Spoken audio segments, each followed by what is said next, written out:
6h15, bienvenue à tous sur Europe 1 et bonjour Laurent Tessier. Bonjour Alexandre, bonjour Marion, bonjour à tous. Rédacteur en chef de l'émission Pascal Pro et vous à partir de 11h sur Europe 1. Alors, la présentation du budget 2025, la réduction des dépenses et l'augmentation des impôts. Gros programme tout à l'heure dans l'émission. Oui, le Premier ministre Michel Barnier m'a rappelé mes années lycéennes. Je savais que j'allais rendre un mauvais devoir le lundi, mais je tentais de trouver des excuses, pas assez de temps, et il a utilisé la même méthode. Franchement, j'ai très peu de temps. Je dois construire ce budget en 15 jours.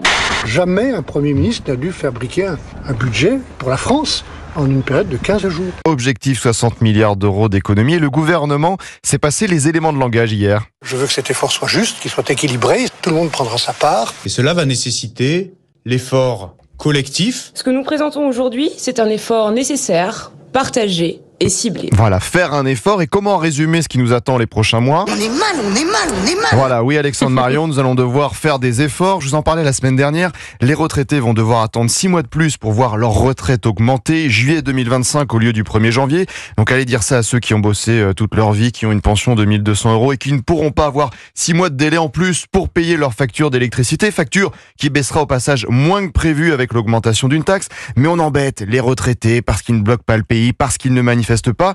Alors le ministre du budget, Laurent Saint-Martin, a prévenu aussi hier. Savoir faire mieux avec moins de moyens, savoir faire mieux avec moins d'effectifs. Oui, pour la justice, 500 millions d'euros de budget en moins. C'est pas comme si on avait quelques soucis en ce moment dans le domaine. 4000 postes en moins d'enseignants. La consultation médecin moins bien remboursée par la sécurité sociale. Et hier soir, nous avons vécu un moment de grâce lors de la conférence de presse. Monsieur le ministre du budget, Laurent Saint-Martin. Je voudrais ici peut-être couper court à un mauvais débat. Il n'y a pas de coupable à aller chercher. Ah non, malheureux, personne n'est responsable. Laurent Saint-Martin, macroniste depuis 2016, je le précise. Donc évidemment, il ne dira pas que Gabriel Attal, Bruno Le Maire et d'autres de son camp ont une part de responsabilité dans l'augmentation du déficit. Non, c'est de la faute de personne. Pourtant hier, quelques minutes avant cette prise de parole, j'ai regardé les experts.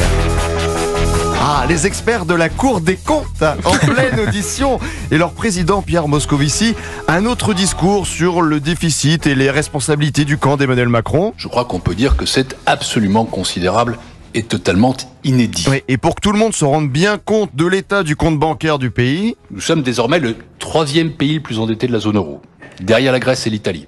En volume, nous sommes le premier. Car nous sommes plus gros que l'Italie et la Grèce, bien sûr. Et ça ne date pas d'hier. Alors que nous sommes à 3000 milliards de dettes, nous étions à combien ? Tiens, état des lieux, en 2012 avec l'ancien Premier ministre Jean-Marc Ayrault. Et cette dette atteint aujourd'hui près de 1800 milliards d'euros. De 1800 à 3000 milliards en 12 ans. Nos confrères de France 2 ont tenté de joindre Bruno Le Maire sur tout ce constat. Il leur a répondu par SMS, je cite, « La vérité apparaîtra plus tard ». Suspense. En attendant, nous allons tous trinquer après les dérapages du quoi qu'il en coûte, oui. On est mal. Voilà, bon vendredi. Et on en reparle dans Pascal Pro et vous à partir de 11h sur Europe 1. Merci Laurent Tessier, à tout à l'heure.